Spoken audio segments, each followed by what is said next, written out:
Selamat berjumpa kembali Bapak Ibu Saudari-saudara, umat beriman yang terkasih dalam Tuhan. Apa kabar Anda hari ini? Semoga senantiasa sehat, jasmani rohani, dan boleh menjalani hari ini penuh syukur, penuh semangat, dan terus berbuat baik. Hari Selasa tanggal 28 September 2021,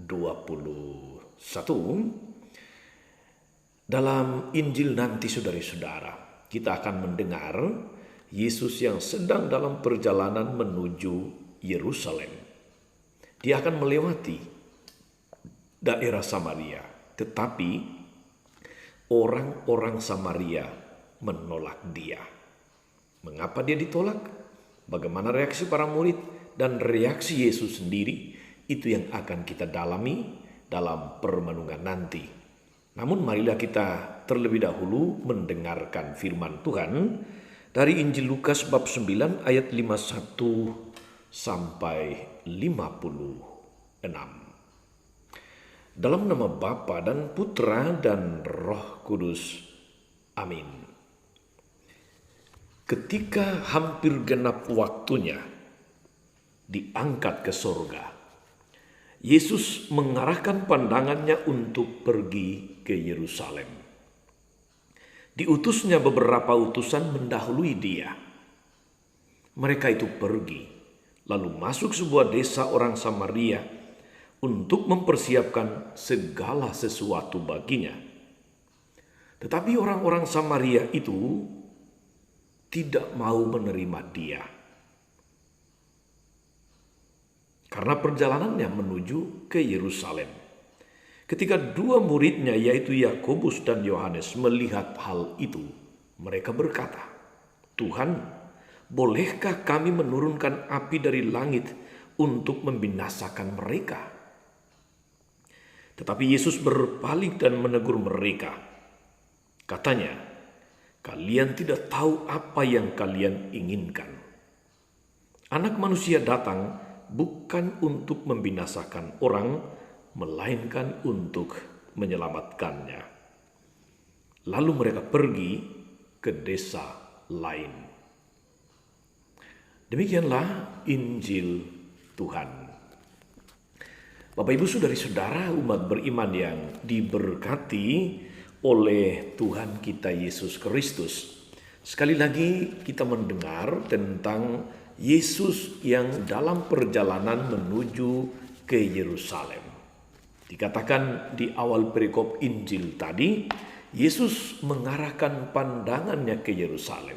Dia akan pergi ke sana, tapi dia akan melewati daerah Samaria. Karena itu dia mengutus dua muridnya untuk mendahului dia di Samaria untuk mempersiapkan segala sesuatu baginya. Tetapi orang-orang Samaria menolak dia. Pertanyaannya saudari-saudara, mengapa orang-orang Samaria menolak dia? Padahal kita tahu betul kisah tentang orang Samaria yang baik hati. Yang ada dalam pikiran kita tentang orang Samaria, saudari-saudara, adalah bahwa mereka orang-orang yang punya karakter yang baik. Mereka orang-orang yang terbuka untuk menolong orang lain tanpa melihat asal-usulnya. Itu yang ada di pikiran kita sangat positif. Kita ingat juga pada bagian Injil yang lain, misalnya dalam Injil Yohanes, ketika Yesus berdialog dengan perempuan Samaria, yang berujung kepada permintaan mereka dalam Yohanes bab 4 ayat 40, agar Yesus tinggal beberapa hari lagi dengan mereka di Samaria. Mereka terbuka semestinya. Mereka tahu menerima setiap orang, apalagi orang-orang yang berbuat baik, orang-orang yang tidak punya maksud jelek, niat jahat. Tapi kisah hari ini saudari-saudara justru bertolak belakang dengan pikiran kita tentang orang-orang Samaria. Pertanyaannya, mengapa orang-orang Samaria menolak Yesus melewati tempat mereka. Mengapa? Sekurang-kurangnya menurut saya saudara-saudara ada dua alasan. Pertama, karena orang-orang Samaria itu dianggap sebagai belasteran oleh orang-orang Yahudi. Orang-orang Yahudi tidak bergaul dengan orang-orang Samaria. Di sini kita lihat saudara-saudara, juga kalau kita mempelajari tentang beberapa wilayah di Israel misalnya, ada wilayah Yudea, ada wilayah Galilea. Nah, orang-orang Samaria biasanya lebih terbuka dengan orang-orang Galilea daripada orang-orang dari Yudea. Lebih terbuka.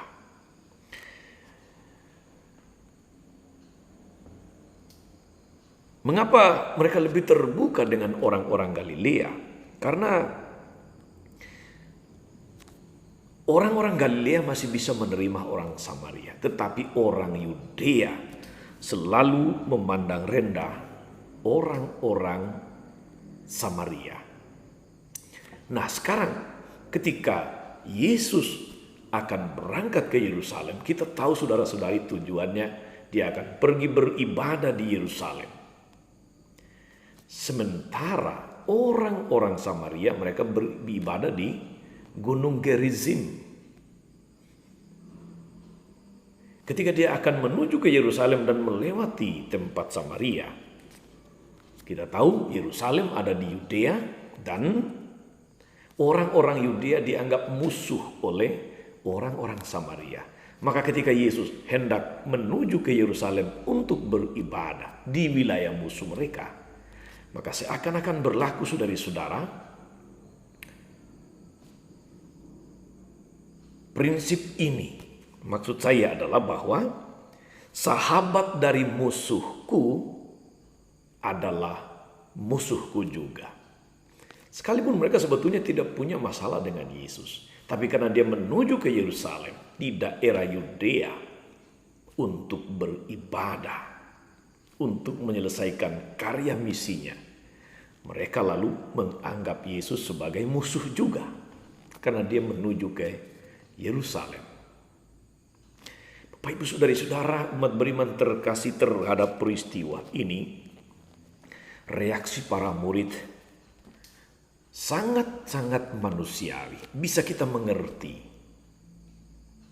Karena itulah Yakobus dan Yohanes lalu berkata kepada Yesus, "Tuhan, bolehkah kami menurunkan api dari langit untuk membinasakan mereka?" Ini reaksi yang manusiawi, tapi juga saudara-saudari ingin menggambarkan reaksi kita semua, para pengikut Yesus, yang seringkali reaktif, yang seringkali tidak memakai akal sehat lagi ketika menghadapi sebuah penolakan. Yang ada adalah mereka harus dibinasakan, mereka harus diberi pelajaran, mereka harus merasakan akibatnya. Seakan-akan itu yang ada di dalam alam pikir para murid, alam pikir kita juga para pengikut Yesus ketika kita berhadapan dengan situasi-situasi penolakan, situasi-situasi di mana kita tidak dianggap. Sebaliknya saudara-saudara, reaksi Yesus luar biasa, sangat bijaksana. Sekali lagi kita tahu Yesus menuju Yerusalem untuk menyelesaikan karya penyelamatannya, menyelesaikan misinya di dunia.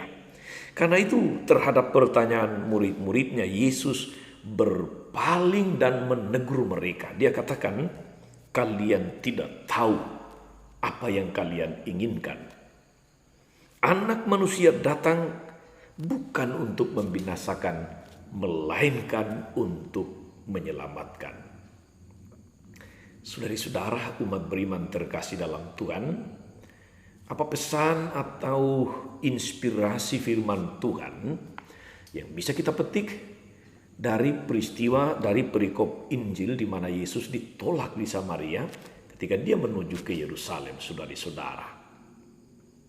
Penegasan Yesus menjadi dasar yang nanti juga menjadi sebuah pelajaran, sebuah ajaran, sebuah teladan untuk kita.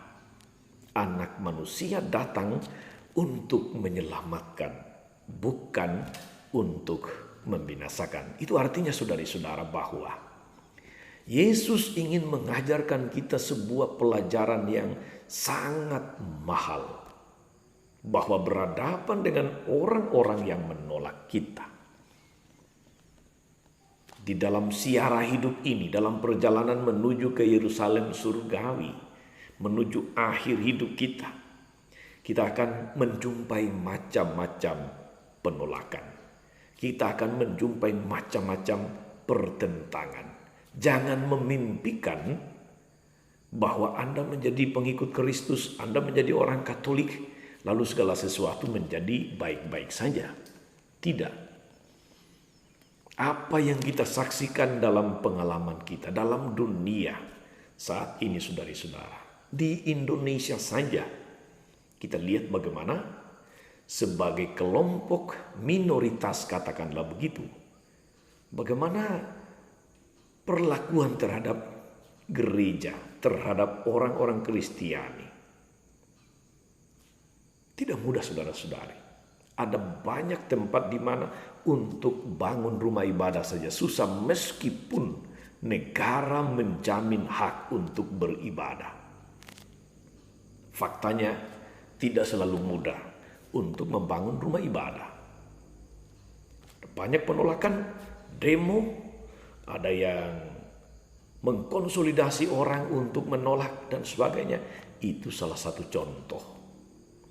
Anda di tempat kerja, Anda ada dalam pemerintahan, Anda tidak akan senantiasa kemudian berharap bahwa karir Anda akan berjalan mulus-mulus saja. Selalu ada penghambatan di sana. Secara kelihatan ataupun tidak kelihatan. Langsung ataupun tidak langsung. Anda bisa mengecek apa yang saya katakan ini dalam pengalaman Anda. Di daerah Anda masing-masing. Tidak mudah. Ketika Anda kemudian memperjuangkan kebenaran, keadilan. Ketika Anda mau lurus, banyak orang merasa terganggu. Ini adalah bagian dari salib yang harus kita pikul dalam usaha kita saudara-saudara setia kepada Yesus. Yesus memberi kita teladan luar biasa.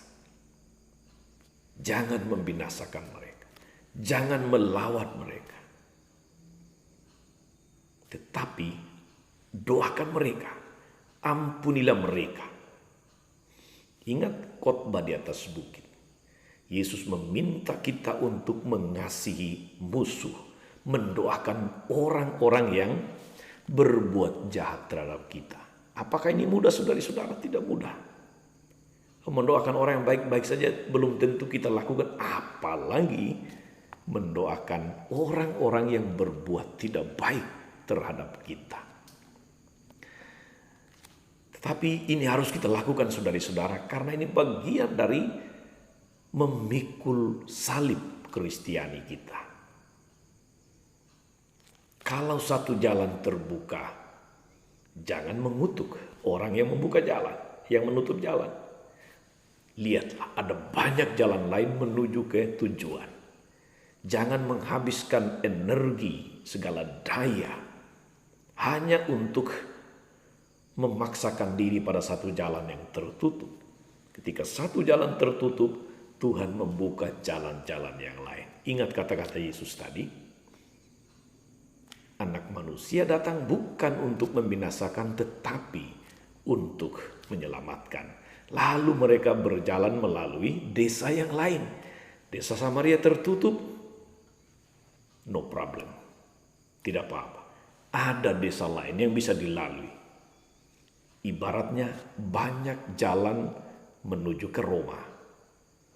Jangan habiskan energi, segala macam daya untuk menghadapi satu pintu yang tertutup. Lihatlah, ada banyak pintu lain yang terbuka.